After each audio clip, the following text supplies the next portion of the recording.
Hi, this is Tara Green, and I'm going to talk about the new moon, the very dark, super dark new moon on October the 16th in Libra. Now, we all know that things are pretty crazy. There is Mars retrograde in Aries, which is affecting Aries and Scorpio people a lot, and Mercury is retrograde too.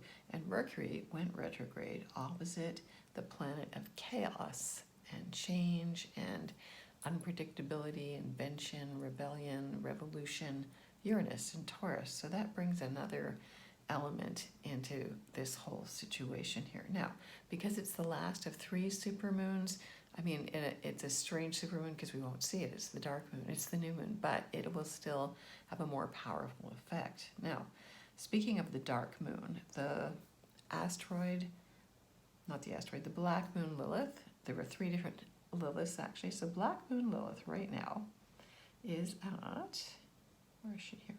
She's at the 29th and most critical anorectic degree of Aries. Okay, so that means that Lilith has a very powerful effect. She is connected to dark moons, to new moons, and the goddess Hecate as well, asteroid 100, is also connected to new moons.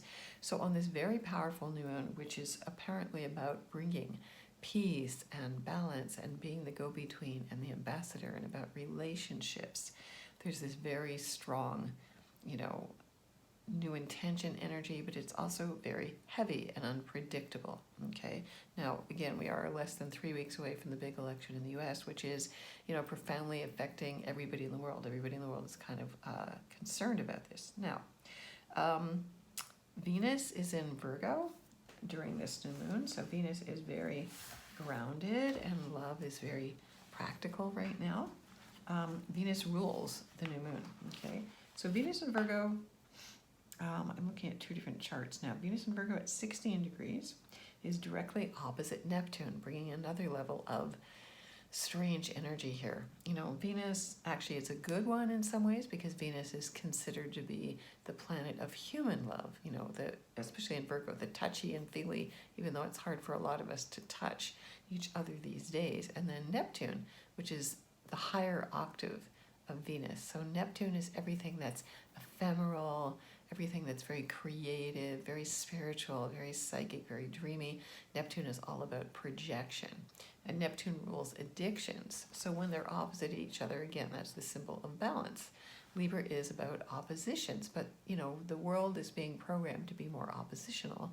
But in fact, what we need to do is find a sense of that we are complementary opposites. You can't have one without the other. You can't have yin without yang, or day without night, or black without white, or masculine without feminine. I know it might be not politically correct these days, but those are just energies and charges, and that is the nature of our universe. And so we have to obey the laws of the universe, which are pretty much eternal at this point, beyond whatever fleeting philosophy, belief systems are going on. Okay, so can be very practical. It's a good sense at a new moon to make new intentions about what do you want to dream into practicality and get a budget.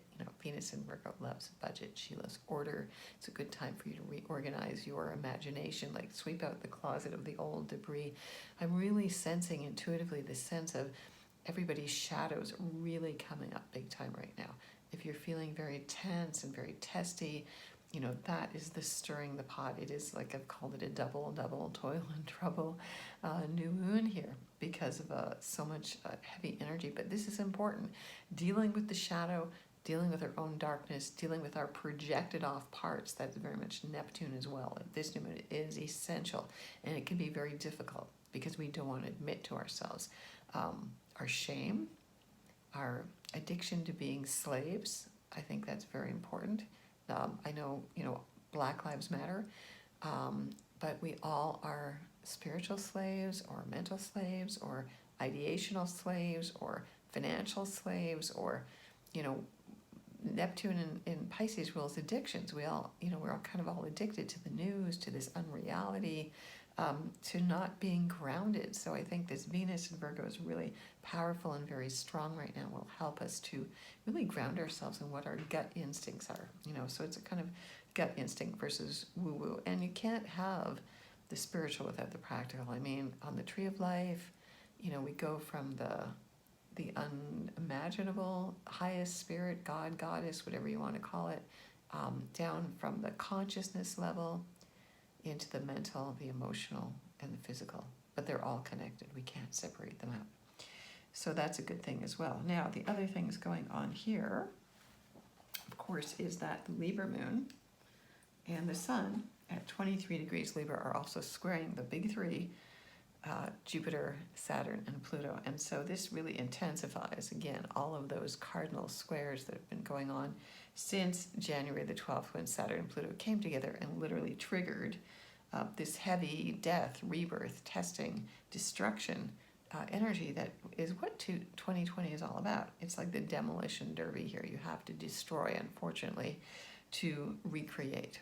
Okay, so I don't know too many people whose relationships are surviving this, who haven't totally, changed their lives. So it's always better to be conscious of the changes you need to make. Now with Saturn there, Saturn is testing us, so there's still patience and persistence and the business plan and the practicality and all of that. And the maturity. It takes maturity to get these things together. Now, let's see. Okay, so Lilith and Eris and Mars are actually very close together right now. Lilith, Eris, and Mars. Sorry, my phone's just saying low power mode. And they're also squaring those big three. But there's something else really wonderful going on here. There is a very rare six-pointed star, a Star of David. Traditionally, the Star of David is most people think of that as the Jewish star, or the Merkabah, very spiritual, actual vehicle. It is actually originated in India and Egypt, so it's much, much older. The Jewish people just adapted it as their symbol, as the balance of heaven and earth. So this six-pointed star, there is a grand earth trine going on between Uranus and Taurus at 9 degrees, Venus in Virgo at 16. It's a little bit of a wide trine. And then Athena, the goddess of wisdom, the city of Athens is based on her honor. She was a parthenogenic virgin goddess. So Athena in Capricorn, Uranus, and Venus make that grand trine. But they're also in trine with Neptune in Pisces, the star Sirius, which is the most beautiful, most powerful star in the sky, connected to the U.S. sun, coincidentally at like 12, 13 degrees of Cancer, and connected to Mercury in Scorpio. So when we have, there's the grand trine of the earth and the water signs, that makes a six-pointed star. So it's, some people say it has to have planets, but even the planets are also tied to other stars. Neptune is tied to a star called Achernar. Uranus is connected to one called Shadir. I don't know if I'm pronouncing it right. And Scorpio is connected to one called Acrux. Jupiter is connected, and Athena are connected to a star called Ascella. Again, Sirius is on its own because it is the most beautiful, most powerful star there is. And Venus is connected to another star called Zosma. Okay, so again, that's a very rare, very beautiful element. I think we want to work with that. If you know about working with the Merkabah, it's related to the sign of Cancer, the number 6, and the Chariot. So we need to feel like we're in the driver's seat. So working with the symbol, I use the Thoth Tarot deck of the Charioteer in the golden armor. The golden armor is a very powerful meditation. So you imagine that you're being covered with this beautiful golden light so that you're armored, protected. Every part of your body is being inundated with liquid gold from head to toe, every cell of your being, but it's breathable, and then it's encrusted with all the different jewels, which protects you, this very ancient symbol. And when you're wearing that, now you need to put this on every day, and to wear gold. Wearing gold is also a very powerful symbol and element, and that will protect you greatly. So in these times of great chaos and change and retrograde energy, and all that, we need to stay centered in the driver's seat. We have to remember that as we make peace within ourselves, we make peace within the world. So if you want to get in touch with me for charts, whatever it is, I'm at taratarot.com. Please sign up here to subscribe on YouTube. Please follow me on my blog at infinitynow.wordpress.com. I'm on Twitter and I'm on Instagram. Blessings to you.